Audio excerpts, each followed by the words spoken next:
నమస్తే welcome to Y news నేను కళ్యాణి మాజీ ముఖ్యమంత్రి వైఎస్ జగన్మోహన్ రెడ్డిపై తెలుగుదేశం పార్టీ పోలిట్ బ్యూరో సభ్యుడు యనమల రామకృష్ణుడు నిప్పులు చెరిగారు.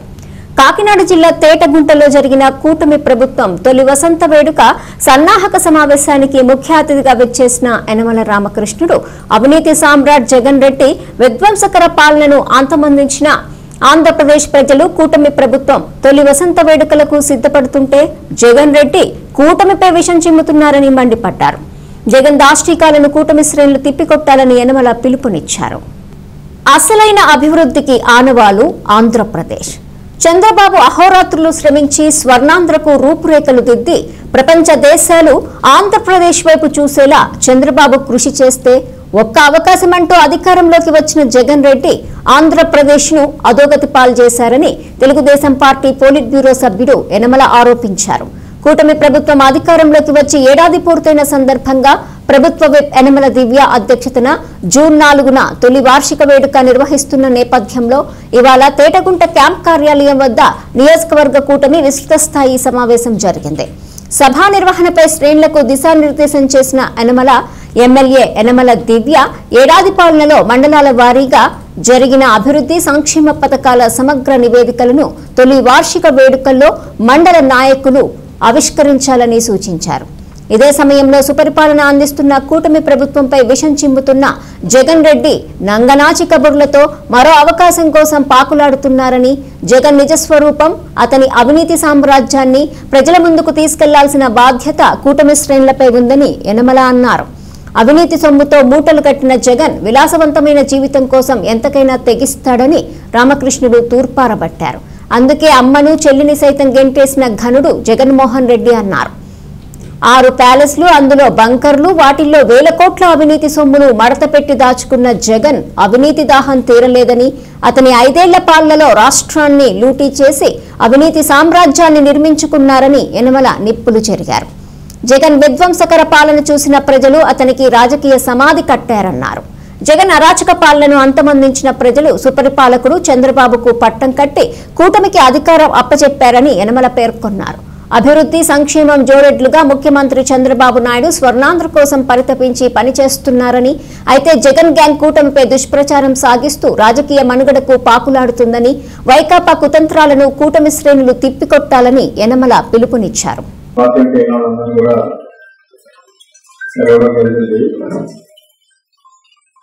నమస్కారం. ఎందుకంటే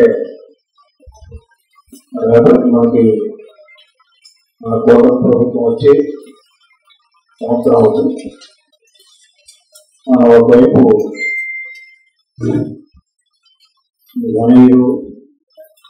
వార్షికోత్సవం ఘనంగా జరుపుకోవాలి.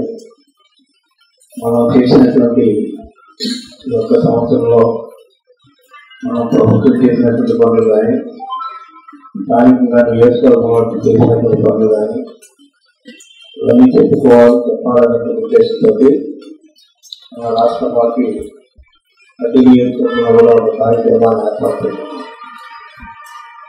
ఎన్నికలు వస్తుంది కదా, ఎమ్మెల్యేలు కూడా 3-4 రోజులు ఉంటారు. కాబట్టి కార్యక్రమాలను తర్వాత విలీనం జరుగుతున్నారు. అందరం కలిసి ఈ కార్యక్రమాన్ని బాగా జయప్రదం చేయాలనేటువంటి ముందు నిర్ణయించారు దేశవాళ్ళు. ఆ ప్రకారంగానే మన నియోజకవర్గంలో కూడా కార్యక్రమం పెట్టాలనే ఉద్దేశంతో ఇంపార్టెంట్ నాయకుల్ని మొబిలైజేషన్ మనం చేయలేని తోటి కూడా చేయాలనే ఉద్దేశంతో మామూలుగా చేద్దామని అనుకుంటున్నాం.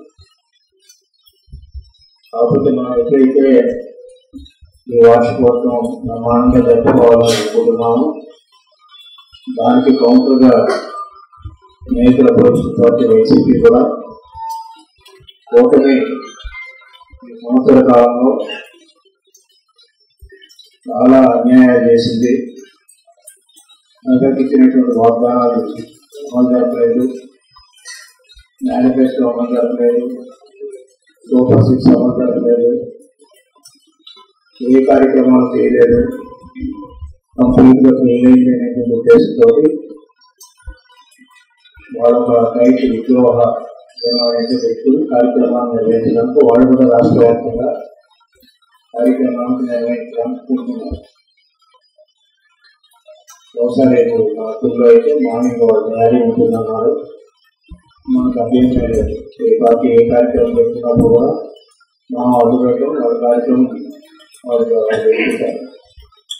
అయితే మనం కూడా కార్యక్రమం ఇక్కడ పెడదాం అనుకున్నాం, కానీ నాయకులందరూ కూడా నిర్ణయించిన మేరకు అక్కడ గౌరవ పోలీస్ స్టేషన్ ఎదుర్కొంటా ఆ స్థలం ఉంది.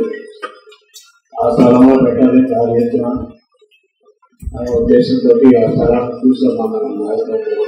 సాయంత్రం చూసి వచ్చే బాగుందని వాళ్ళతో మీరు కూడా చూసే ఉంటారు. కోర్టు పక్కనే ఉంటారు. Police station opposite, college opposite. అది బాగుందన్నా, బాగుంటే తయారు చేయమన్నా. అదేవిధంగా అక్కడ మొట్టమొదటిగా అక్కడ మీటింగ్ పెట్టుకుంటాం.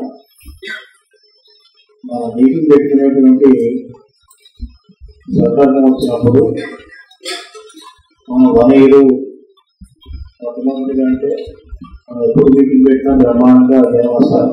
దాంట్లో ఏమో అనుమానం లేదు. మనం ఇంచుమించు పేర్లు పెట్టి పెరగకపోయినా, లేకపోతే ఫోన్ చేసి పిలవకపోయినప్పుడు కూడా ఒక మెసేజ్ ఇస్తే, అంతా సోషల్ మీడియాలో మెసేజ్ ఇస్తే బ్రహ్మాండంగా వస్తున్నారు. మన మీటింగ్ కూడా చాలా బాగా చేశారు. మీటింగ్ కూడా చాలా బాగా చేశారు. అయితే ఇప్పుడు మనం మన కార్యక్రమాన్ని, ఈ యొక్క సంవత్సరం యొక్క కార్యక్రమాన్ని మనం పెట్టుకుంటున్నాం కాబట్టి మామూలుగా పెట్టుకోకపోవడం కాదు, ఎక్కడ ఏం జరిగే చెప్పవలసిన అవసరం ఉంది. అందుకని ఇప్పుడు మండలమే చూస్తాం, రాష్ట్ర గురించి తర్వాత చెప్తాను. కోటందూరు మండలం నాయకులు, మీ కోటందూరు మండలం నాయకుల్లో నేను రాష్ట్రం నాయుడు రాజబాబు చేస్తారు. కోటందూరు మండలంలో ఈ 15 నెలల్లో ఈ 1 year నేను శాంక్షన్ అయ్యే ఇన్స్పైర్ చేసి ఒకరు మాట్లాడాలి. మా మండలంలో ఈ కార్యక్రమం శాంక్షన్ అయ్యి కార్యక్రమం పూర్తి చేశాం. ఈ రోజు వచ్చి 5 రోజులు ఎన్ఆర్ఐ చెప్పినట్టు అది మీ మండలం ఎవరు మాట్లాడతారో ఇన్స్పైర్ చేసి సాయంత్రం లేకపోతే పోతుంది. రేపు సాయంత్రం 4 గంటలకు మా మీటింగ్ అక్కడ పోలీస్ స్టేషన్. మీ మండలానికి సంబంధించి తయారు చేయండి. ఒకరు చెప్పాలి, ఏం చెప్పడం కాదు. అయితే ఎమ్మెల్యే దేశమే జరుగుతుంది, కానీ మీ ఏరియాలో మీరు చెప్తే బాగుంటుంది. ఆ విధంగా అనుకుంటున్నాం. రాసుకోండి, రాసుకొని చెప్తే ఎవరైనా 5 నిమిషాలు 5 నిమిషాలు చెప్పాలి. స్పీచ్ అక్కడ ఏం కార్యక్రమాలు చేసాము, ఏ ఊళ్ళో ఏం చేసాము అన్ని వాళ్ళకి ఇచ్చాము. ఆ విధంగా అదేవిధంగా కొన్ని రోజులు తయారు చేసి పెట్టుకోవాలి. మండలానికి అదే ఆ విధంగా ఏమేమి కార్యక్రమాలు వచ్చి తిరుమలానికి కూడా ఎక్కువ చేసాము.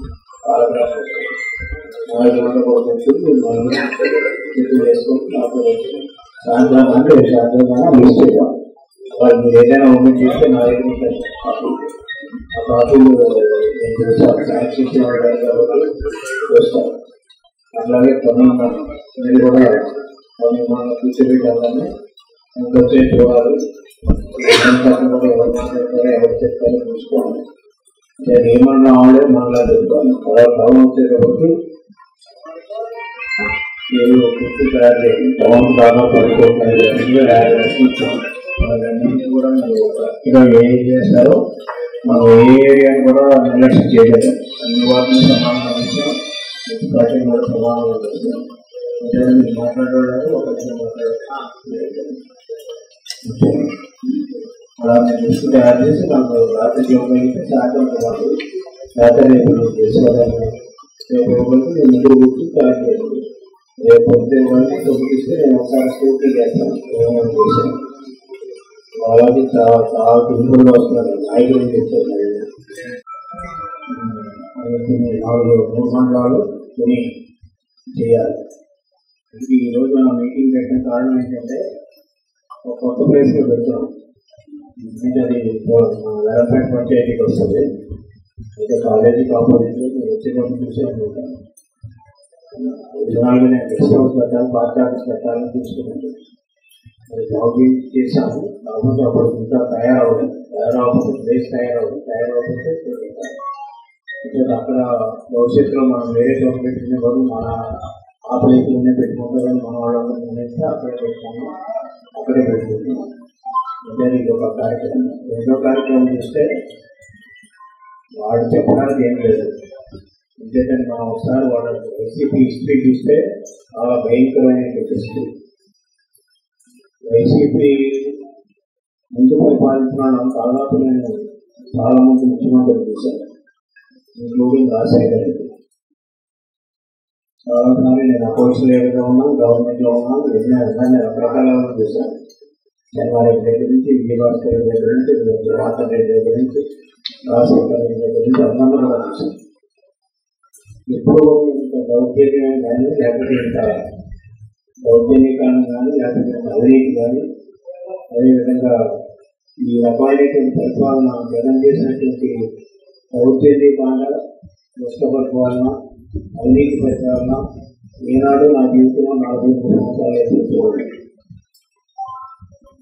ఈయన గత 19 నుంచి 24 వరకు చేసినటువంటి కార్యక్రమాలు అనేది ఒక పెద్ద అంటే అంత అవినీతి చేసి రాష్ట్రాన్ని ధ్వంసం చేసి రాష్ట్రాన్ని అన్ని రకాలుగా కష్టపట్టించింది. ఈనాడు నేనేదో గొప్పవాడిని, నేను చాలా నిజాయితీవాడిని, నేను చాలా మంచివాడిని, ఈ రాష్ట్రానికి చాలా సేవ చేశాను, ఆ సేవలన్నీ కూడా మర్చిపోయి మళ్ళీ కూటమి ప్రభుత్వాన్ని గెలిపించారు. అంతేకాక ఈ 1 year వాళ్ళు ఏం చేయలేదు, ரொம்ப కష్టపడడానికి జరిగింది, ప్రజల కోర్టు తీర్చలేదు, ఇలా నినాదంతో ప్రజలు మరొకసారి మోసం చేయడానికి మళ్ళీ ముందుకు వస్తున్నారు. మనం ఆ రోజున జగన్మోహన్ రెడ్డి ముఖ్యమంత్రిగా అయినప్పుడు మనం 6 నెలలు ఏం మాట్లాడలేదు. అంతేదంటే గవర్నమెంట్ పాలసీ ఎట్లా ఉంటుందో చూడాలనే ఉద్దేశంతో మనం ఎప్పుడు కూడా తొందరపడలేదు. ఒక 6 నెలలు అదేవిధంగా 1 సంవత్సరం మాట్లాడుతున్నారు అనుకున్నాం. ఆ రోజు ఇతర పరిపాలన చూసిన తర్వాత రియాక్ట్ అవ్వాలని అనుకున్నాం. ఆ విధంగా మనం వెయిట్ చేసాం. ఇప్పుడు కూడా మనం చేయలేదు. మన పార్టీ యొక్క సిద్ధాంతం ఎట్లా ఉంటుందంటే, మన ఎదుటివాడిని మనల్ని అంటే ఊరుకునేటువంటి పరిస్థితి కూడా లేదు. మీకు ఉదాహరణకు కోర్టు చెప్తాం. రాజశేఖర్ రెడ్డి గారు హెలికాప్టర్ యాక్సిడెంట్లో చనిపోయారు. ఆయనకి అప్పటికి ముఖ్యమంత్రి మనం మేజర్ అపోజిషన్ పార్టీ.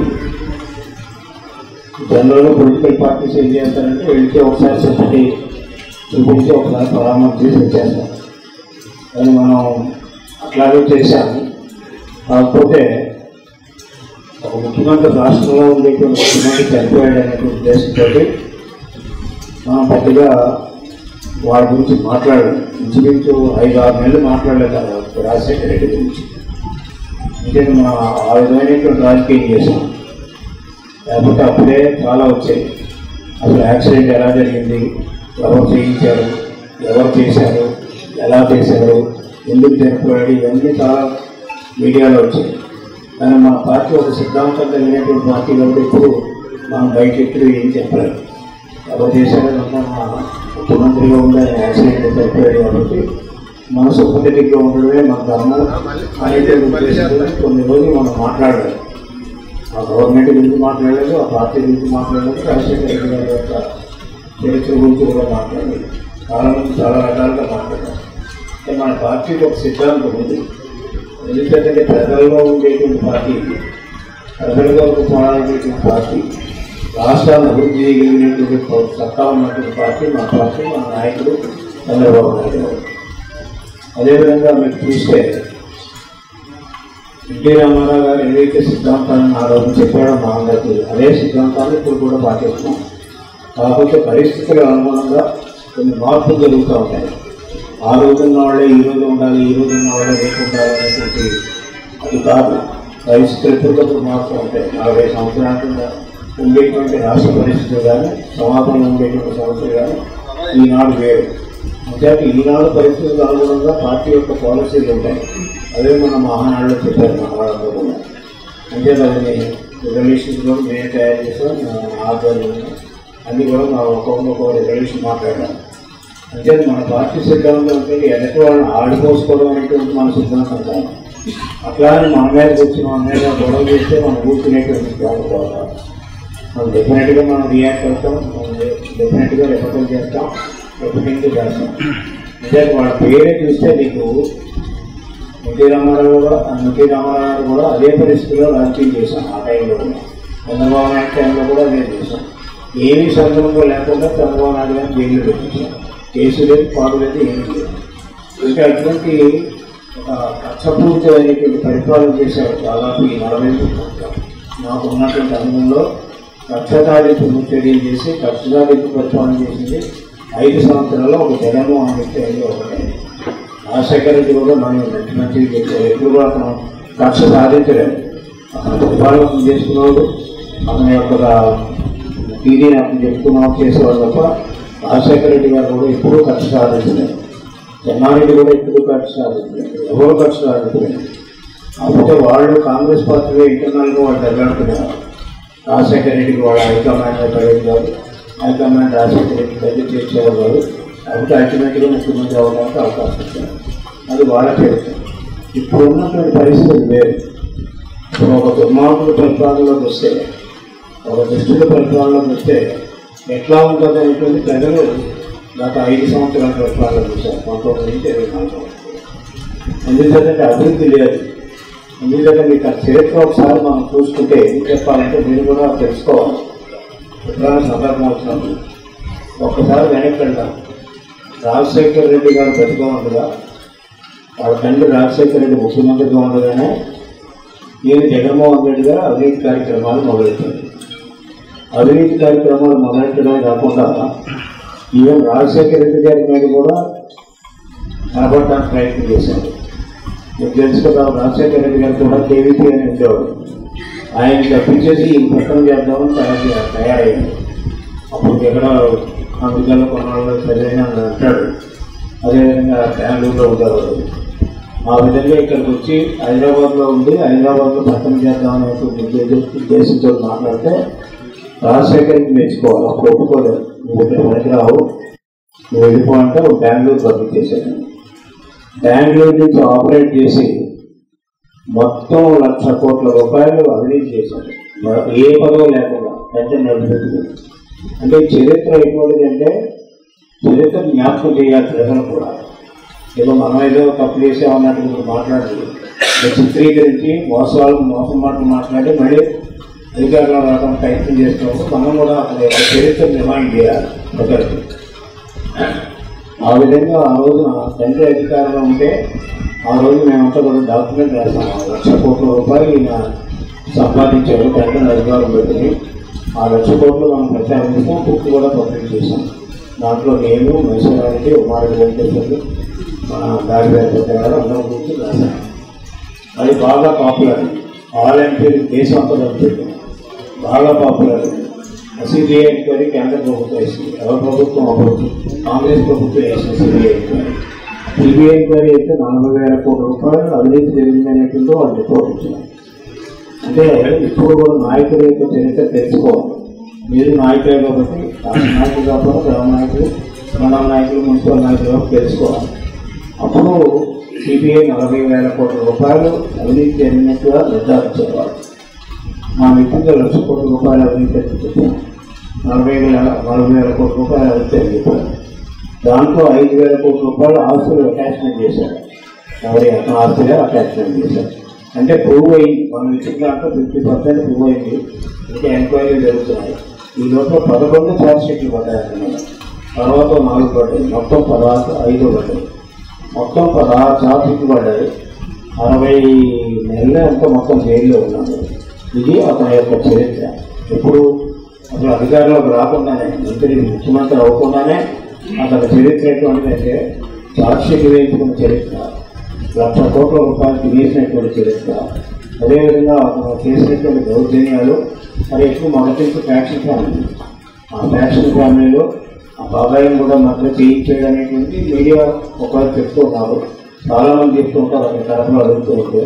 ఆయనకు ఏమైందంటే కోర్టులో ప్రూవ్ అవుతుంది. అందుచేత మద్దతు దేవి చేసేది. అదేవిధంగా తల్లిని వెన్నుపోటు పొడిచాడు, చెల్లిని వెన్నుపోటు పొడిచాడు. అదేవిధంగా బాబాయిని వెన్నుపోటు మద్దతు చేయడం పాత్ర ఉందనేటువంటి అనేక మంది ప్రజలు అనుకోవడమే కాకుండా మీడియాలో కూడా వచ్చేది. మనం కూడా ఒక సందర్భంలో చెప్తాం, అతన్ని చేసుకోవడం జరుగుతుంది. అదేవిధంగా ఎవరైతే మద్దతు చేశారో సొంత బాబాయ్, సొంత తండ్రి, సొంత చెల్లి వీళ్ళందరినీ కూడా దూరం పెట్టడం కారణం ఏంటో ఆ క్యారెక్టర్ ఉండే అంటున్నారు. ఒకవైపు లక్ష కోట్ల అవినీతి, మరొకవైపు తన పదవులు నిలబెట్టుకోవడానికి అందరినీ కూడా దూరం చేసుకునేటువంటి క్యారెక్టర్. అటువంటి క్యారెక్టర్ కలిగింది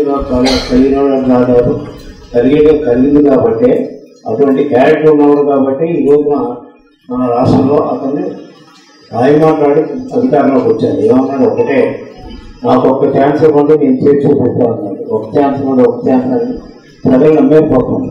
ఒక ఛాన్స్ ఇచ్చారు, ఒక ఛాన్స్ ఇస్తే రాష్ట్రం ఏ స్థితికి వచ్చిందంటే నేను రోజు సాక్షి కాబట్టి చూసి ఒకటి చూడలేకపోతున్నాను. నేను సాక్షి కాబట్టి కంపల్సరీగా చూస్తాను. ఇచ్చేదంటే అది అపోజిషన్ కాబట్టి ఏం రాశారో తెలియాలి. మనం తెలిస్తే మనం మాట్లాడతాం.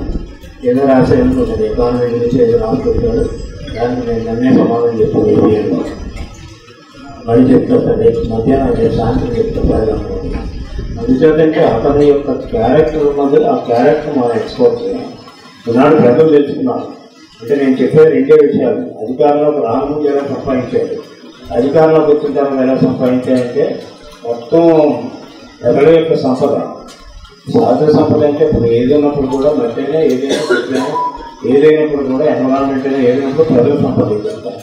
ఈ ప్రజల సంపదని దోచుకోవడం, అతను దోచుకోవడమే కాకుండా అతను వెనకాల ఉన్నప్పుడు అందరూ కూడా దోచుకునేటువంటి అవకాశం కల్పించారు. దాంతో ప్రజలు తీసుకుపోయి మనల్ని ఎన్నుకున్నారు. ఇదొకటి. రెండో ఇష్యూ చూస్తే ఇతనికి ప్రజల మీద ఎప్పుడు కూడా మంచి అభిప్రాయం లేదు. అతను రెండు పాలసీస్ నేను స్టడీ చేసినంత ఎందుకంటే రెండు పాలసీస్ మీద అతను వెళ్తాడు. ఒకటి ధనదాహం. అతనికి ఆ ధనాన్ని సంపాదించుకోవాలంటే దాహంతో అధికారం లేకపోయినప్పుడు కూడా తండ్రి అధికారాన్ని అడ్డుపెట్టుకుని 1,00,000 కోట్ల రూపాయలు సంపాదించి ఆయన టార్గెట్ చేశారు. మనకు తెలిసి మనం ఎంక్వైరీ వేయించాం, ఎంక్వైరీలో ప్రూవ్ అవుతున్నాయి కూడా. రెండవది ఏంటంటే డబ్బు ఉంటే అధికారం సంపాదించుకోవచ్చు అనేటువంటి రెండో పాలసీ అవుతుంది. ఎందుకంటే ఒకవైపు ధనదాహం, రెండో వైపు అధికార దాహం, ఈ రెండే పాలసీ. ప్రజలతో సంబంధం లేదు. ఎందుకంటే ప్రజలకి ఏదో ఇచ్చినట్టు నటిస్తూ ఉంటాడు అంతే. అదేవిధంగా నేను ఇచ్చాన్ని ప్రచారం చేస్తూ ఉంటాడు. కానీ ఈ రాష్ట్ర సంపద, రాష్ట్ర అధికారాన్ని పంచిపెట్టింది వాళ్ళ మనిషికి. అతను ప్రజలకి ఏం పంచిపెట్టలేదు. ప్రజలకు మహా ఇచ్చే పేదవాళ్ళకి ఆ పెన్షన్ గొప్పగా 54,000 కోట్ల రూపాయలు ప్రతి సంవత్సరం ఇచ్చారు. వాళ్ళు చెప్పుకున్నదే నేను చెప్తున్నాను ఈరోజు. అంటే అది తప్ప దాదాపు 2,00,000 కోట్ల రూపాయలు బడ్జెట్ అయితే ఒక 50,000 పేదవాళ్ళకి ఇచ్చి నేను అంతా చేసేసానని చూపించారు. మనకు ఉదాహరణ రోడ్లే, మున్సిపాలిటీ ఉదాహరణ, రోడ్లు ఉదాహరణ, గుంతలు కూడా పోడ్చలేనటువంటి పరిపాలన చేశారు జగన్మోహన్ రెడ్డి. ఆ గుంతలు కూడా మనమే చూసుకోవాల్సి వచ్చిందని. అంతేనండి ఇతను ఉండేటువంటి ఆ రెండు ధనదాహం, అదేవిధంగా అధికార దాహం. ఇప్పుడు ధనం బ్రహ్మాండంగా సంపాదించారు. 1,000 కోట్లు ఎక్కడుంటుందో కూడా తెలియదు. చాలాసార్లు చెప్పాను, చాలామందికి తెలియదు. మా వాళ్ళు కూడా చెప్పలేక పార్టీ వాళ్ళు చెప్పారు. నేను చాలాసార్లు చెప్పాను. మీకు ఇడిపోతాయో బంకర్లు ఉంటాయండి, ఆ బంకర్లో డబ్బు ఉంటుంది. బంకర్ అని తెలుసు కదా, బిల్డింగ్ ఉన్నట్టు బిల్డింగ్ కింద రూములు ఉంటాయి. అవి ఎవరికి తెలియదు, వాళ్ళకే తెలుస్తాయి. అట్లా రాస్తారు అవి బంకర్. యుద్ధాల్లో ఈ బంకర్స్ వాడుకుంటారు. ఎట్లా అలాగే దాక్కున్నారు బంకర్లు. దాక్కుని ఓడిపోతే మళ్ళీ అక్కడ సూసైడ్ చేసుకున్నారు అక్కడ ఫ్యామిలీతో పాటు. అంటే ఈ బంకర్లు ఉన్నాయని అంటే ఒకసారి నా మీద ధ్వజమెత్తారు. ఓకే నాకు నన్ను తీసుకెళ్ళండి, నేను చూపిస్తాను బంకర్లు అన్నా. అంటే మాకు తీసుకెళ్ళారు. ప్రశ్న కూడా రానవలేదు. ప్రెస్ వాళ్ళు ఇంప్రూవ్ అయితే కొట్టేది. అంటే వాళ్ళకనే బెంగళూరు ప్యాలెస్లో తీయడానికి అయితే మీడియా వాళ్ళు కొట్టారు. అంటే 1,00,000 కోట్లు సంపాదించడం కాదు, స్పష్టంగా మనకి కంటికి కనపడుతున్నాయి ప్రజలకి. 5 ప్యాలెస్లు కట్టాడు. ఎప్పుడు కట్టాడు? ముఖ్యమంత్రి కాలంలో 5 ప్యాలెస్లు కట్టాడు. ఎట్లా వచ్చాయి 5 ప్యాలెస్లు అని అడిగాం. ఎందుకంటే ఈ 5 ప్యాలెస్లు బెంగళూరులో ఒక మనిషి ఉండటానికి 60 గదులు ప్యాలెస్, 60 గదులు ప్యాలెస్ ఉంటుందండి. అదే చాలాసార్లు క్వశ్చన్ చేశాను. అసెంబ్లీలో కూడా అక్కడ మాట్లాడాలి. 60 గదులు ఎందుకు సడన్లీ బెంగళూరు ప్యాలెస్లో ఒక మనిషి ఉంటారు, పేదవాడికి చిన్న ఒక రూమ్ ఉన్నటువంటి ఇల్లు రావాలి, ఇల్లు కట్టలేదు వాళ్ళ టైంలో. అంటే ఆయన కట్టే ఎన్టీఆర్ టైంలో మొదలెట్టారు.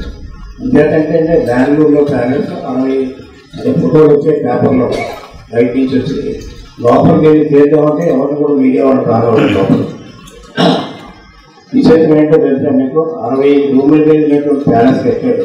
బహుశా 120 ఎకరాలు ఎంత ఉంటారు కట్టాడు. ఆ కట్టిన ప్యాలెస్ ఒక నైట్ కూడా పడుతుంది. ఎక్కడ పడుకున్నాడంటే జైల్లో పడుతున్నాడు. అంటే నేను ఎందుకు చెప్తానంటే తప్పు చేస్తే ఎవరైనా అంటే 1,00,000 కోట్లు సంపాదించాడు, 5 ప్యాలెస్లు కట్టాడు, బెంగళూరులో ప్యాలెస్ కట్టాడు, హైదరాబాద్లో ప్యాలెస్ కట్టాడు, కడపలో ప్యాలెస్ కట్టాడు, డిస్ప్లేస్లో 5 రూపాయల ప్యాలెస్ కట్టాడు. ఇప్పుడు మనం అధికారంలో లేనప్పుడు కూడా అమరావతిలో ప్యాలెస్ కట్టాడు. మన అధికారంలో ఉన్నప్పుడు కూడా ఎంతమంది ఇల్లు కట్టలేదు, అధికంలో ఉన్నాడండి. అంటే ఈ ప్యాలెస్ ఎలా వచ్చాయని అడిగితే సమాధానం చెప్పాలి, కోర్టు కూడా అడిగితే సమాధానం చెప్పాలి. అంటే 1,00,000 కోట్లు లేకపోతే ఈ దగ్గర అధికారంలో రాకముందే నాన్ అధికారంలో ఉన్నప్పుడు సంపాదించేటప్పుడు ఇన్ని ప్యాలెస్ వచ్చాయి. కానీ ఇన్ని ప్యాలెస్లో సొంతగా ఎప్పుడైనా పడుతున్నారా? బెంగళూరు ఎప్పుడు పడుతుంది, ఇప్పుడు ఇల్లు పడుకుంటున్నాడు, బెంగళూరు ఏం మీద ఉన్నారు, అంటే ఇల్లు పడుకుంటున్నాడు. అప్పుడు మాత్రం ఆ ప్యాలెస్లోకి వెళ్ళలేదు, ఎందుకంటే 60 మాసాలు కూడా జైల్లోనే ఉన్నారు. అంటే అటువంటి క్యారెక్టర్ ఉన్నటువంటి వ్యక్తి. అదేవిధంగా ఎంత చెప్పారు కదా, వాళ్ళ అమ్మనే లెక్క చేయలేదు. ఇంకో ఆశకు వాళ్ళ అమ్మకి వాళ్ళ చెల్లికి ఇంటికి రాలేదు. ఎవరేమో నా తల్లి అంటాడు, అంటాడు కానీ నా చెల్లి అంటాడు కానీ వాళ్ళంతా ఎంత కష్టపడ్డారు. ఈ జైల్లో ఉన్నప్పుడు షర్మిల పాదయాత్ర చేసింది, అంటే అధికారంలోకి ఆ రోజున సపోర్ట్ చేసింది వాళ్ళ చెల్లి వాళ్ళ బాబు. అటువంటి వాళ్ళు సొంత మనుషులనే దూరం పెట్టినప్పుడు ప్రజలను ఎలా చూస్తారనేటువంటి ప్రశ్న రాష్ట్రం చేసుకున్నారు. అంటే ఇతనికి డబ్బు ముఖ్యం తప్ప వేరే ముఖ్యం ఏమీ లేదు. అందుచేత మళ్ళీ ఓడిపోయాడు కాబట్టి, ఓడిపోయిన తర్వాత మళ్ళీ అధికారంలోకి రావాలి కాబట్టి, అధికారంలోకి రావాలంటే ఉన్నటువంటి గవర్నమెంట్ మీద ఏదో ఖాళీలు లేకపోతే మోసపూరితమైనటువంటి కబుర్లు చెప్పి ఏదో చెప్పి ఏం చేయలేదనేటువంటి చెప్పి మాయమాటలతో ఆ రోజున 2019లో మాయమాటలతో ఎలాగైతే అధికారాన్ని సంపాదించారో అట్లాగే ఇప్పుడు కూడా మనకి 2029లో ఎలక్షన్ వస్తాయి. అప్పుడు ఎలక్షన్స్కి మళ్ళీ మాయమాటలు మొదలుపెట్టారు. దానికి వాళ్ళు తయారవుతున్నారు. దానికి కౌంటర్గా మనం గవర్నమెంట్లో ఉన్నాం కాబట్టి మనం కూడా జాగ్రత్తగా మనం ప్రజలు కూడా చెప్పవలసినటువంటి అవసరం ఉంటుంది. చెప్పి ప్రజలు కూడా నమ్మొద్దు ఈ మాయమాటలు. నమ్మితే ఏంటంటే మళ్ళీ రాష్ట్రాన్ని తాకట్టు పెట్టేస్తారు. ఇప్పటికే తాకట్టు పెట్టేసారు రాష్ట్రాన్ని. పంచాయతీ మీరు ఎంత చెప్పేది ఏంటంటే ఈ కూటమి ప్రభుత్వం వస్తున్న తర్వాత ఏం చేయలేదు అంటే రేపు సాయంత్రం మన వాళ్ళు చెప్తారు మన నియోజకవర్గంలోనే ఏ విధమైన కార్యక్రమాలు చేయాలి. ఇప్పుడు రాష్ట్ర వ్యాప్తంగా అన్ని కార్యక్రమాలు చేస్తున్నారు. అంటే నువ్వు రాష్ట్రాన్ని అంతా ధ్వంసం చేసి రాష్ట్రాన్ని ఇంత ప్రతిభటి రాష్ట్రాన్ని ఎన్ని రకాల రంగాల్లో కూడా మొత్తం నాశనం చేసి ఈనాడు ఒక చెత్తగా ఉన్నటువంటి రాష్ట్రాన్ని మనం మంచిగా ఇచ్చాం. ఎలా మంచిగా ఇచ్చామంటే ఆ రోజు నేను కూడా ఉన్నాను, మంత్రిగా ఉన్నాను, ఫైనాన్స్ మినిస్టర్గా ఉన్నాను. 2020 విజన్ 2020 తయారు చేయించి ఆ విజన్ 2020 ప్రకారంగా కూడా మనం అభివృద్ధి చేయాలనే ఉద్దేశంతో దాన్ని బేస్ చేసుకుని అభివృద్ధి చేసి మన ఆర్థిక వ్యవస్థ అంతా కూడా పెంపొందించి అందరికీ కూడా కార్యక్రమాలు చేసి మనం బ్రహ్మాండంగా చేశాం. ఆ బ్రహ్మాండంగా చేసినటువంటి దానికి వీళ్ళు వచ్చిన తర్వాత తండ్రి వచ్చిన తర్వాత కొంత, అదేవిధంగా తండ్రి ఉండగా ఇతను కొంత నాశనం చేసి తర్వాత ఇతర అధికారంలోకి వచ్చిన తర్వాత మొత్తం రాష్ట్రాన్ని సర్వనాశనం చేసినటువంటి వ్యక్తి ఈ రోజు నాకు మళ్ళీ అధికారం కావాలనుకున్నాడు. కాబట్టి ప్రజలు మనం జాగృతి చేయవలసినటువంటి అవసరం ఉందని చేసుకుంటే ఈ అందరినీ ఇక్కడ మన ముఖ్య నాయకులు అనుకుంటున్నాం. ఆ విధంగా మనం చూస్తే ఆ విధంగా అతను చేసినటువంటి దుర్మార్గం పనులు లాండ్ ఆర్డర్ లేదు. అప్పుడు 5 సంవత్సరాల్లో ఎవరు మాట్లాడితే వాళ్ళ మీద కేసు పెట్టారు. మీకు తెలుసు కదా, అంటే నా మీద పెద్ద కేసు లేదని పోలీసు కోరుకుంటారు. నేను అత్యంత ఎట్లా మా ఊళ్ళోనూ మా గుళ్ళో అక్షత్రం వేయడానికి వెళ్తే అక్షత్రం వేయడానికి కేసు పెట్టాను. అక్షత్రం వేస్తే కేసు ఇవ్వడం పెట్టాను. అది ఏ కేసు పెట్టారంటే అంటే SC/ST అట్రాసిటీ కేసు. అసలు అక్షంతలకి SC/ST అట్రాసిటీ కేసు అదే నీటి సంబంధం కేసుకి సంబంధం అంటే అంత దౌర్జన్యమైనటువంటి పరిపాలన. ఈనాడు సరే నాకేంటంటే నిలబడలేదు పోయింది, మిగతా అందరి మీద పెట్టారు కేసు. ఇంచుమించు మన పార్టీలో ఉండే నాయకులందరూ కూడా సభయే, సత్యనారాయణ దగ్గర నుంచి ప్రతి ఒక్క చంద్రబాబు దగ్గర నుంచి లోకేష్ దగ్గర నుంచి అందరూ సభ కానటువంటి నాయకులే ఉంటారు. బీసీలను చూడలేదు, ఎస్సీలను చూడలేదు, ఓసీలను చూడలేదు, ఏం చూడలేదు. వాళ్ళ కక్ష సాధింపు చేశారు కాబట్టి అందరి మీద కేసులు పెట్టారు. అదే వాళ్ళకి దెబ్బతీసింది. ఎందుకంటే లాండ్ ఆర్డర్ తెలుగుగా చట్టాలను వాళ్ళ చేతుల్లోకి తీసుకుని ఒకవైపు భూములు ఆక్రమించింది, ఒకవైపు ఎక్కడ సాధింపు కేసులు పెట్టారు, మరోవైపు మరో విధంగా ప్రవర్తించింది. అధికారులను వాళ్ళు ఇష్టం వచ్చినట్టు వాడుకోవడం, అదేవిధంగా పరిపాలన సరిగ్గా చేయకపోవడం, పరిపాలన బయటపడేసింది. అధికారులు చేయకపోతే చూశారు కదా ఈరోజు అధికారులంతా జైల్లో పోవడం. ఎవరైతే తప్పుడు పనులు చేశారో వాళ్ళందరినీ కేసులు వాళ్ళంతా అప్పుడు జైల్లో ఉన్నారు. నేను చేయలేదంటే ఎలాంటి చేస్తే రికార్డింగ్ ఉంటాయి. అంచేత ఆ రోజు ముఖ్యమంత్రి చెప్పేయడం చేస్తే అలాగే ఉంటుంది ఎప్పుడు కూడా. అంచేత జాగ్రత్తగా ఉండవలసినటువంటి సందర్భం కూడా ఉంటుంది. అధికారులు ఎప్పుడు కూడా మనం చెప్తాం, మన రాజకీయాల గురించి మనకు కార్యక్రమాలు చెప్పినప్పుడు కూడా వాళ్ళు చట్టరీత్యా ఉంటారు. చట్టరీత్యా ఉంటేనే వాళ్ళ ఉద్యోగాలు సురక్షితంగా ఉంటాయి. అంటే వాళ్ళు తీసుకొచ్చినట్టుగా రాజకీయ నాయకులు చేస్తే ఈనాడు మనం చూస్తున్నాం. ఆనాడు రాజశేఖర రెడ్డి టైంలో దాదాపు 6 ఐఏఎస్ ఆఫీసర్లు జైల్లో పోయారు. ఈ రోజున జగన్మోహన్ రెడ్డి టైంలో ఇంచుమించు 6 ఐఏఎస్ ఐపీఎస్ ఆఫీసర్లు ఈరోజు సఫర్ అవుతున్నారు. అంటే అది ఇదంతా ఏంటంటే వాళ్ళు చేసినటువంటి దౌర్జన్యాలు, వాళ్ళు చేసినటువంటి అవినీతి కార్యక్రమాలు. అందుకనే అతను పాలసీలో డబ్బు సంపాదించడం, అధికారులు సంపాదించడం, అధికారులతో మళ్ళీ డబ్బు సంపాదించడం, ఆ డబ్బుతో బడి అధికార కంపెనీ ఇతర సిద్ధాంతాలు 2 సిద్ధాంతాలను కూడా తిప్పుకోవలసిన బాధ్యత మన కోటల ప్రభుత్వం మీద ఉందనేది కూడా మీకు సందర్భంగా ఎందుకంటే మనకి ఎన్టీ రామారావు గారు పార్టీ పెట్టినప్పుడు అయినా ఒకటే చెప్పారు, సమానమైన దేవాలయం ప్రజలే దేవుళ్ళు అన్నారు. అదే సిద్ధాంతమే మనం నడుస్తున్నాం. ఆ రోజు మనం ఇల్లు కట్టాము, ఈ రోజు ఇల్లు ఎక్కడ ఉందో చెప్పండి. ఈ రోజు మన ప్రభుత్వం కడదామనుకున్నప్పుడు కూడా ఇదంతా పెద్దగా ఖాళీ చేశాం. అదేవిధంగా ఎక్కడి నుంచి డబ్బులు రావాలి అప్పుడు మేము చేయడానికి మీరు చెప్తుంటే నేను చెప్తాను. అప్పుడు నుంచి అంచేతంటే మనం దాదాపు మన నియోజకవర్గంలో నేను అధికారంలో ఉండగా దాదాపు 6 పర్యాలు 7 పర్యాలు ఓడిపోయాను. దాదాపు నేను ఆ రోజు లెక్కెళ్తే మన నియోజకవర్గంలో 40,000 ఇల్లు కట్టాను. నేను బహుశా లెక్క ఉన్నామని చెప్తుంది 40,000 ఇల్లు కట్టాను. అంటే మన ప్రభుత్వం వల్ల సంవత్సరానికి యావరేజ్ మీద రాష్ట్రంలో అంటే కంబైన్డ్ స్టేట్లో 1,00,000 నుంచి 2 లక్షల ఇల్లు కట్టేవాళ్ళం. ఈ రోజు చూస్తే మనం 40,000 ఇల్లు కట్టాము.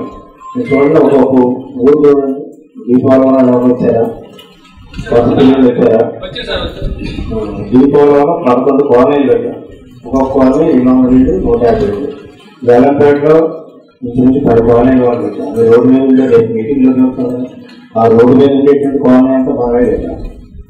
చెన్నూరు కూడా నేను పాల్పడు కానీ లేకపోతే నవపేట కానీ లేకపోతే ఎక్కడ చూసినప్పుడు టౌన్లో కానీ టౌన్లో ముందరపేట గారెపేట ఉన్నాయి. ఆ రోజున అడుగుపెట్టడానికి కూడా ఎన్టీ రామారావు వచ్చి అది అడుగుపెట్టి అప్పుడు ఎన్టీఆర్ కాలనీ అని మార్చాను. అక్కడ పెట్టి అప్పుడు నేను వచ్చేటప్పటికి మున్సిపాలిటీలో 29 స్లమ్స్ ఉండేది మునుకోవాలి. 29 మునుకోవడం కూడా బ్రహ్మాండంగా వాళ్ళు కావాల్సిన సౌకర్యాలన్నీ ఏర్పాటు చేసాం. ఇప్పుడు మళ్ళీ మనకు దాదాపు 11,50 లక్షలు వచ్చేది. దాంతో మళ్ళీ డ్రైనేజ్ సిస్టమ్, శానిటేషన్ సిస్టమ్ మన వాళ్ళందరూ కూడా ప్రతి వాటిలో చేస్తున్నాం. కానీ మన ప్రభుత్వానికి, మన పార్టీకి, మన ప్రభుత్వానికి ఒక లక్ష్యం ఉండాలి. ప్రజలకు సౌకర్యాలు సమకూర్చాలని మనం అనుకుంటే ప్రజల యొక్క ఆస్తి కొట్టేయాలని వైసీపీ అనుకుంటుంటే అని అనుకుంటారు. ఇదే వాళ్ళకి మనకు ఉపయోగిస్తుంది. ప్రజలకు ఏదో ముందుకే చూపిస్తారు, ఏదో ఇద్దరు అభిప్రాయం ఏది కూడా కరెక్ట్ కాదు. ఎంత సంపాదించారు మీరు ఇంట్లో ఒక హౌసింగ్ దాంట్లో పెడతారు. హౌసింగ్ ఎవరికి పేదవాళ్ళకి కట్టలేదు. హౌస్ సైట్స్ ఏమైనా వాళ్ళు డబ్బు కొట్టేశారు.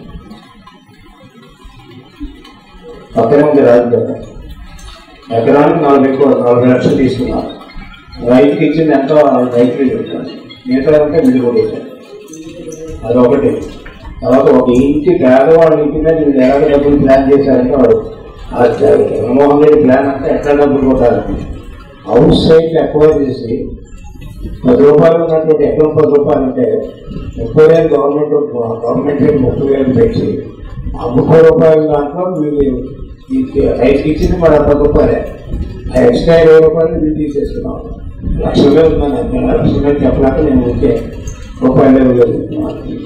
అట్లాగే అన్నీ ఎక్కడైతే ఈ హౌస్ సైట్లు ఎక్వైర్ చేశారో అన్ని హౌస్ సైట్ల దగ్గర కూడా రూపాయల వాల్యూ లేదు, 10 రూపాయలు వాల్యూ చేసి ఆ 9 రూపాయలు వేసి కూడా చేస్తున్నారు. రూపాయలు మాత్రం రైతు ఇచ్చేవారు. ఇది ఒక స్టేజ్. అంటే పేదవాళ్ళ హౌసింగ్ శాంక్షన్, వాళ్ళు హౌసింగ్ శాంక్షన్ చేస్తే హౌస్ ఇంట్లోనే అప్పుడే కలెక్ట్ చేశారు. అది కూడా రెండో అవినీతి, హౌస్ మీదే, పేదవాళ్ళ హౌస్ మీద. తర్వాత ఇంకా అసలు హౌస్లే కట్టలేదంటే ఇప్పుడు కట్టడానికి డబ్బులు మనం కట్టవలసిన అవసరం ఉంది. తర్వాత 14 నుంచి 19 వరకు కూడా మనం బిల్స్ ఇవ్వాలి. మన వాళ్ళ టైంలో కొంచెం కట్టారు, వాళ్ళు బిల్స్ తయారు చేసినారు, అవి కూడా ఇచ్చేసారు. అంటే వీళ్ళకి ప్లాన్ లేదు. పేదవాళ్ళకి న్యాయం చేయాలి. ఒక పెన్షన్ మాత్రం ఎన్టీ రామారావు గారు 30 రూపాయలు పెట్టారు. ఇప్పుడు 87వ సంవత్సరంలో 90వ సంవత్సరంలో ఎన్టీ రామారావు పెన్షన్ అది వీళ్ళు కొత్తగా ఎవరు కొత్తగా పెట్టింది కాదు.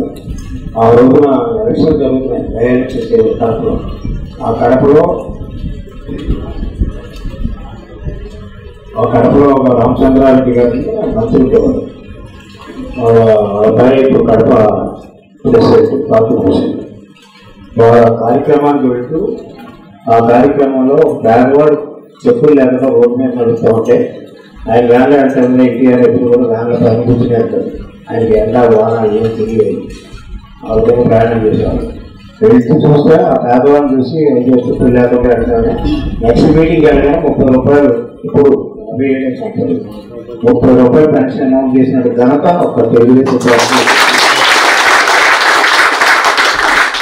తర్వాత చంద్రబాబు నాయుడు గారు వచ్చిందంటే 70 రూపాయలు చేశారు. తర్వాత రాజశేఖర రెడ్డి వచ్చిన తర్వాత 200 చేశాం.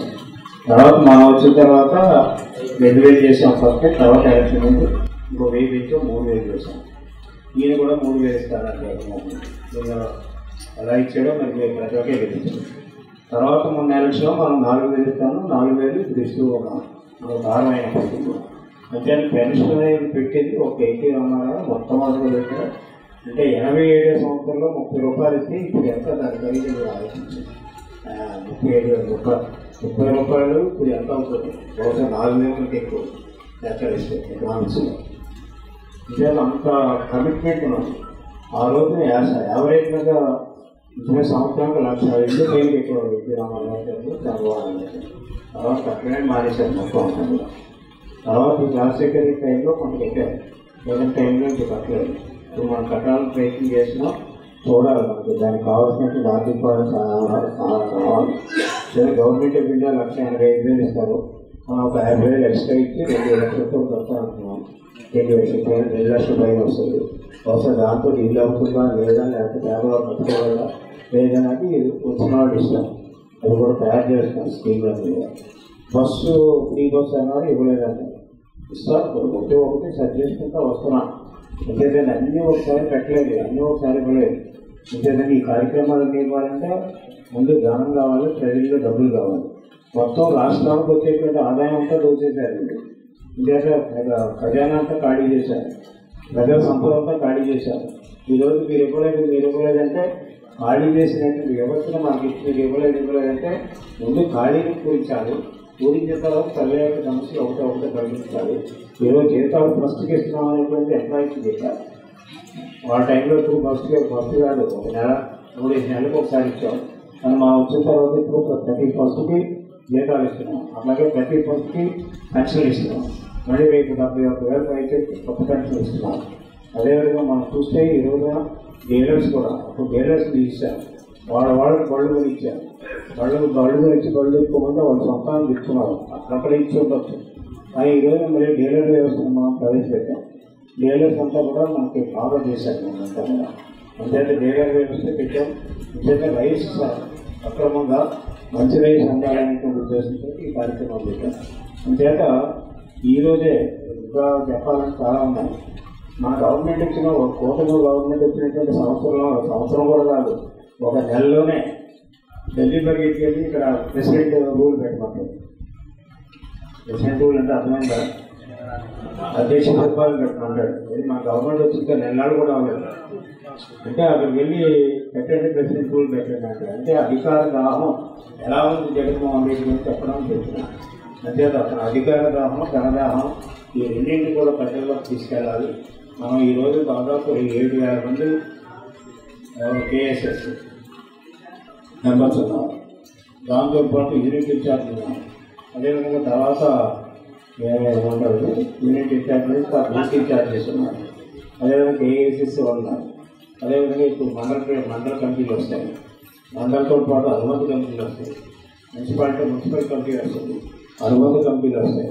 ఇవన్నీ నేను లెక్క అయితే మన సైన్యం తెలుగు సైన్యం 8,000 మంది పని చేస్తుంది.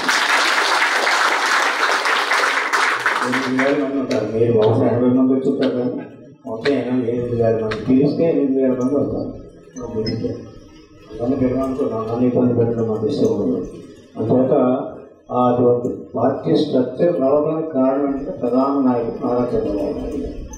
ఎందుకంటే ఆయన జనరల్ సెక్రటరీగా ఉన్నప్పుడు అందరికీ మంత్రులకి ట్రైనింగే, మేమంతా మంత్రులు ఉంటాము. మంత్రులకి ట్రైనింగ్, పార్టీకి ట్రైనింగ్, పార్టీ స్ట్రక్చర్ని ఇంత స్ట్రాంగ్గా మన భారతదేశంలో ఏ రీజనల్ పార్టీకి ఇంత స్ట్రాంగ్ స్ట్రక్చర్ ఉన్న పార్టీ ఏ పార్టీ లేదు. అది ఒక తెలుగుదేశం. అది ఇప్పుడు ఉన్నటువంటి పరిస్థితుల్లో లోకేష్ మళ్ళీ నాయకుడిగా ఎదుర్కొన్నాం. అదే పరిస్థితులను బట్టి రావాలి. నాదే పాలసీ 2007లో మహానాడులో చెప్పాను 30% యువతను తీసుకురావాలి. మేము సరిగ్గా ఇంప్లిమెంట్ చేయలేకపోయాము.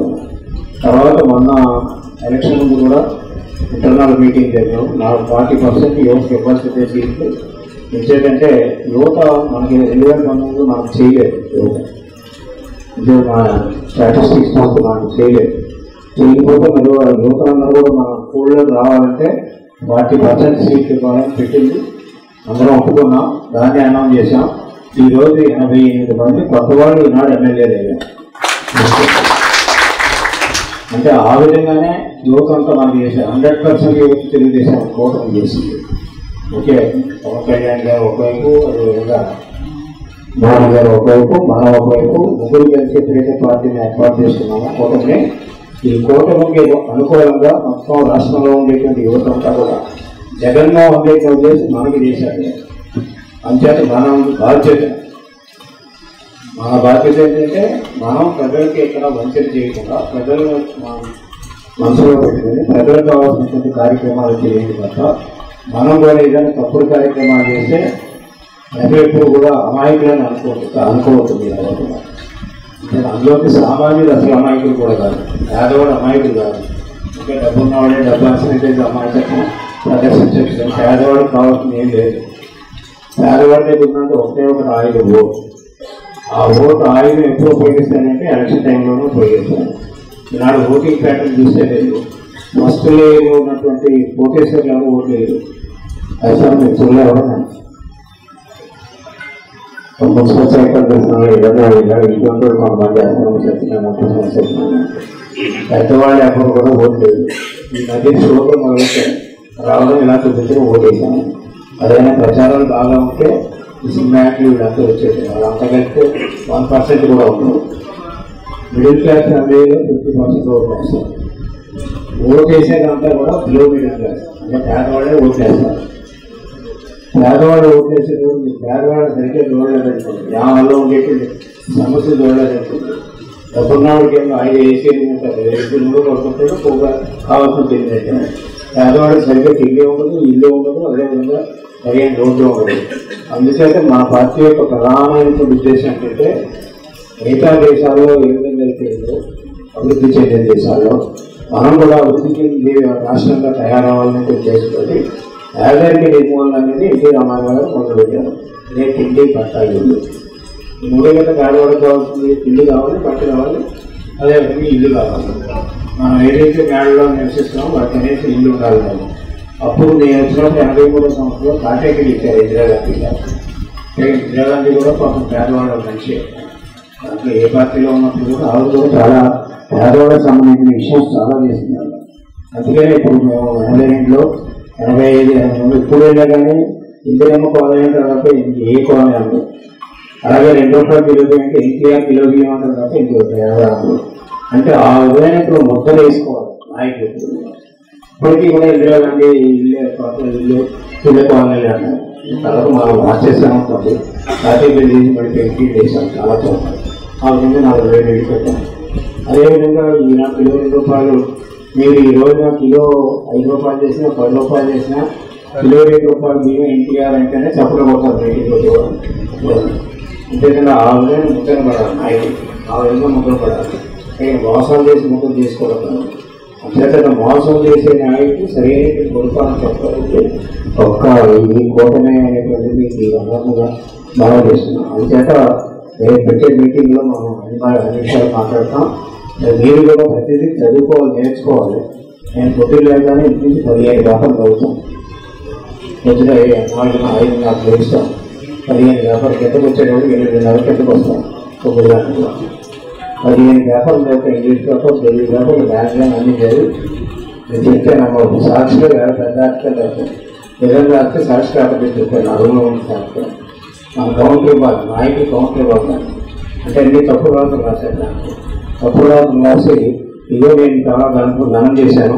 కూటమి ప్రభుత్వం వచ్చిన తర్వాత ఈ విధమైనటువంటి ఆర్థిక వ్యవస్థ పడిపోయింది, జగన్ ఆస్తి పడిపోయింది, ప్రజల యొక్క ఎకానమీ పడిపోయింది, ఎన్ని రాష్ట్రపతి నేను కౌంటర్ చెప్పాలని ఉద్దేశంతో పేపర్ పెట్టింది. అలాగే నెట్లో చూసేస్తారు పేపర్ పెట్టింది. అంటే ఎప్పుడు కూడా ఏంటంటే రాజకీయ నాయకుల లక్షణాలు ఏముండాలంటే ఒకటి పరిజ్ఞానం ఉండాలి. ఏంటంటే సమాజంలో ఉండేటువంటి సమస్యల మీద అనుభవం ఉండాలి, ఆలోచన ఉండాలి, అదేవిధంగా ఎక్స్పీరియన్స్ ఉండాలి. రెండోది రాజకీయ సర్వీస్ చేయాలి. అంటే రామకృష్ణ గారు చుట్టూ తిరిగితే నాకు కథ వచ్చేస్తుంది. అంటే అది కేటగిరీ చూస్తే మనంటే గవర్నమెంట్ కథ వస్తుంది. ప్రజలకు సేవ చేసినా చేయకపోయినా పర్లేదనుకుంటే మాత్రం నేనైతే అసలు చూడదు. ఎవరైతే సేవ చేస్తారో, ఎవరైతే మంచుకున్నారో. అయితే మొదటిది మీకు ఒక లక్షణం, మంచి రాజకీయ లక్షణం ఉండాలి. రాజకీయ లక్షణం వల్ల తెలంగాణ ఉంటాయి. ఈనాడు మనం అంబేద్కర్ గారికి ఎందుకు దండేస్తున్నాము? ఇండియాకు అంబేద్కర్ గారు ఎన్టీఆర్కి ఎందుకు దండేస్తాం? దేశీబాబులోకి ఎందుకు దండేస్తాం? ఎన్టీ రామారావు గారికి అన్యాయం చేస్తున్నాం, లేదా ఇందిరాగాంధీ గారికి అన్యాయం చేస్తున్నాం. వారి రికగ్నైజింగ్ లేడీస్ కూడా సమాజానికి పాల్పడినటువంటి లేదు. ఆ సమాజాన్ని కించిపడితే రాజకీయ వాళ్ళు కూడా అదే విధానికి పరిస్థితి. మీ గ్రామాల్లో కూడా అంతే. మీరు రాజకీయ నాయకులు నిరూపించుకోవాలంటే ముందు మొట్టమొదటిగా మీ క్యారెక్టర్ ఉండాలి. రెండోది మీరు సర్వీస్ చేయాలి. తర్వాత మీరు సర్వీస్ చేస్తే గుర్తిస్తారు. ఒకప్పుడు ఏంటంటే సర్వీస్ చేయకుండా ఏం చేయకుండా గుర్తించేవాళ్ళు 6 గంటలు. అంటే నాకు చదువు ఉంది, తర్వాత బ్యాక్వర్డ్ వేస్తే అనేటువంటి బ్యాక్వర్డ్ ఫ్యామిలీ అనేటువంటి గుర్తించారు. డైరెక్ట్గా ఏ సొంతలు మంత్రులు అట్లాగే డైరెక్ట్గా మంత్రి అయ్యాను. ఆ అవకాశాలు అందరికీ రావు. నేను చెప్తున్నాను మీ అందరికీ, ఆ మంత్రులు కూడా చెప్తాను. నాకు వచ్చే అదృష్టం మీకు ఉండదు. ఎవరికాడ కష్టపడి నేను అన్ని వచ్చిగా కష్టపడ్డాను. ఈరోజు పార్టీలో ఏదైనా ప్రధానమైన నిర్ణయం చేయాలంటే నేను నా భావిస్తాను. ఆ విధంగా తెలుసుకోగలిగిందంటే మనకి నాలెడ్జ్ పెంచుకోవాలి, సర్వీస్ పెంచుకోవాలి, అదేవిధంగా మన క్యారెక్టర్ పెంచుకోవాలి. ఈ పెంచుకోగలిగితేనే మనకి సొసైటీలో రికగ్నైజ్ అవుతుంది. సొసైటీకి సేవ చేయకుండా, ప్రజలకు సేవ చేయకుండా, ప్రజలను దోచుకుని, అదేవిధంగా మన ఆస్తులను దోచుకుని, అదేవిధంగా తప్పుడుగా సంపాదించాలని అంతా అనుకుంటే మాత్రం ప్రజల అమాయకులు కాదు. వాళ్ళు ఎప్పుడు ఏ సందర్భంలో గుణపాఠం చెప్పాలో ఆ సందర్భం ఎలక్షన్ వచ్చినప్పుడే గుణపాఠం చెప్తారు. ఆ గుణపాఠానికి మనం తయారై ఉండాలి. అదే మీకు ఈ సందర్భంగా మన దేశం జగన్మోహన్ రెడ్డి అనుకున్నట్టు ఈ సంవత్సరం నన్ను పేదలు ఏం చేయలేదు అనుకున్నారు. అంతా అధికారం అంతా నా చేతిలో ఉంది, మొత్తం ఆఫీసులంతా నా చేతిలో ఉన్నారు, పోలీసు అంతా నా చేతిలో ఉంది, మొత్తం సంపద అంతా నా చేతిలో ఉంది. నన్ను ఎవరు ఏం చేయలేదు. ఎలక్షన్ పెడితే ఏమైంది? 164 సీట్లు కూడా వచ్చింది. ఎందుకు వచ్చాయి? ఎందుకంటే అమాయకులే ఇచ్చారు. అమాయకులు ఇవ్వలేదు, వాళ్ళు వదులుకోవాలని ఇచ్చారు. ఆ వదిలించమంటే గత రాబోయేటువంటి 40 సంవత్సరాలు కూడా వాడిని రాజకీయాల్లో పెద్ద అధికారంగా రాకుండా చేసేటువంటి బాధ్యత ఈ కూటమి తీసుకోవాల్సిన అవసరం. 4 గంటలు బ్రహ్మాండంగా మీటింగ్ పెట్టుకుంటాం. అందరూ రండి. నేను ఎక్కువ మాట్లాడేటంటే ఆ ఏరియా వాళ్ళు మాట్లాడి వాళ్ళకి ఏం జరిగిందని వాళ్ళు చెప్తారు, లేదా వాళ్ళందరికీ ట్రైనింగ్ ఇస్తాను. మామూలు ఓవరాల్గా ఎమ్మెల్యే గారు చెప్తారు, అదేవిధంగా మిగతా నాయకుల గురించి మాట్లాడేవాళ్ళకి చెప్తాను. బట్ పార్టీని దృష్టిలో పెట్టుకోండి, వ్యక్తిని దృష్టిలో పెట్టుకోవాలి. వ్యక్తి గురించి కానీ మీరు ప్రయత్నాలు చేశారంటే మీరు నాశనం అయిపోతాం. పార్టీ గురించి ఎంత సేవ చేస్తే మీకు అంత వాళ్ళు నన్ను ఎందుకు ఇంత ఇంపార్టెంట్ చూస్తున్నారు? 63 సంవత్సరాలు రాజకీయం అంటే చిన్న విషయం. 43 సంవత్సరాలు అయితే 8 సంవత్సరాలు నేను పెట్టుకున్నాను రాజకీయంలో తెలుగుదేశంలో ఉంటాను అంటే పార్టీకి సేవ చేస్తూనే ఉంటాను. అంతేత పార్టీకి సేవ చేస్తే గుర్తిస్తారు. చంద్రబాబు గారు అందరినీ గుర్తించడం మిగతా వాళ్ళు గుర్తించే లైన్లో గుర్తిస్తారు. ఆయన మనం గుర్తించే లైన్లో మనం గుర్తిస్తూ ఉంటాం. అంటే మన యొక్క ఆలోచన బట్టి, మన ప్రవర్తన బట్టి, మన యొక్క కమిట్మెంట్ బట్టి, లాయల్టీని బట్టి ఒకటి గుర్తిస్తారు. అంతేగాని నేను పెద్దవాడిని అన్నీ గుర్తించండి, అన్నీ గుర్తించాలి అనే సమస్య లేదు. అంటే ఎవరు పని చేస్తారో ఎవరు పని చేయరో నాకు ఆలోచించి రోజు ఎస్టిమేట్ చేసుకుంటాం. 4 కోట్ల ఇన్ఫర్మేషన్ చెప్పేస్తాం. మీకు తెలుసు తెలియదు. ఇప్పుడు అక్కడ గ్రౌండ్ తయారు చేయమని సంకేష్ గారిని వెళ్ళాను. నేను చూడడం పొద్దు నుంచి వీడియోలు చూస్తున్నాను ఎట్లా తయారు చేస్తున్నారు ఏంటి. ఫైనల్గా ఎవరో టీమ్ ఉంటే అంత బాగుందా లేదా అని చూస్తారు. అక్కడ స్టేజ్ పెట్టాలి. స్టేజ్ పెట్టిన తర్వాత ఈసారికి టెంపరీ చేయాలి. మళ్ళీ నెక్స్ట్ మీటింగ్ వచ్చేటప్పుడు పర్మనెంట్గా స్టేజ్ కట్టించేస్తాం. మన మీటింగ్లను కూడా అక్కడే పెట్టుకుంటాం. పెద్ద మీటింగ్లు ఆ విధంగా భోజనానికి మనం ఒక స్ట్రక్చర్ ఉంది. ఈ తుని నియోజకవర్గం పెరుగుకి ఎప్పుడు వచ్చింది? తెలుగుదేశం వచ్చిన తర్వాత పెరుగుకి వచ్చింది. అప్పుడు అంతకుముందు పెరుగు ఉంటుంది. రాజయ్య గారు, తెలుగుబాబు రాజు గారు, నరసింహరాజు గారు వేసుకొస్తా ఉండేది. చిన్నప్పుడు వినేవాడు. మేము చదువుకుంటూ చూసాం గురుబాబు.